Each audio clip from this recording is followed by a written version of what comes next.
You're gonna charge me with what? I was northbound on the Hume Highway, Melbourne to Sydney, and I get a call that a friend's broken down on steps and stairs. It's quite a steep bit of the highway where there's several gradient changes, hence the name. And he's broken down fully in the left-hand lane. Not ideal. What's the problem? Well, he says the truck lost power, and then he tried to change down gears and wasn't able to get down, and the truck come to a stop. He tried to get going again, and the truck just shuttered and stalled. So anyway, I turn up and pull up on the shoulder next to him and proceed to get the cab up. It's a cab over Kenworth, a bit like this one, a friend of mine's truck, not the same truck. Soon discover that what I suspected is the case, and that is that we have blown off a intercooler hose. Now luckily I carry a spare intercooler hose and the clamps, so that was quite an easy fix. Had to put the cab down and the cab won't come down. Not enough hydraulic fluid. So once again to the toolbox, and it's motor oil. That engine oil will do the trick, fill up the reservoir, and we got the cab coming down. All good. About this time, a police officer pulls up behind us.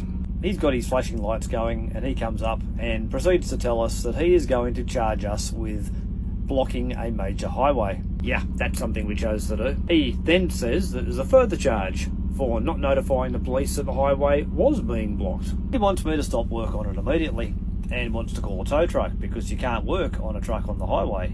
Now, Mr. Plight is not particularly talkable, and I tried to explain that I've done the work, I've already got the truck fixed, and we will have it out of the way very, very shortly. I suggest to him that he reverses his car down the hill about 150 metres, maybe warn some people that there's something ahead. He does finally decide that might be a good idea and proceeds to do that, and then walks up to, again, threaten us. So job's done, the hose is back on, clamps are done up, cab's down, old mate jumps back in the truck, goes to take off, and it shudders and stalls. Aha, we have a bit more of a problem, don't we? So he starts it again, and while the engine's running, I hear a slight air leak. It appears that when the clamp flew off the intercooler hose, it has nicked an airline against the chassis rail, which happened to be the airline that controls the range change on the gearbox. The truck's a 18-speed Eaton Fuller Road Ranger. So, we now have a problem. The truck's stuck in high range.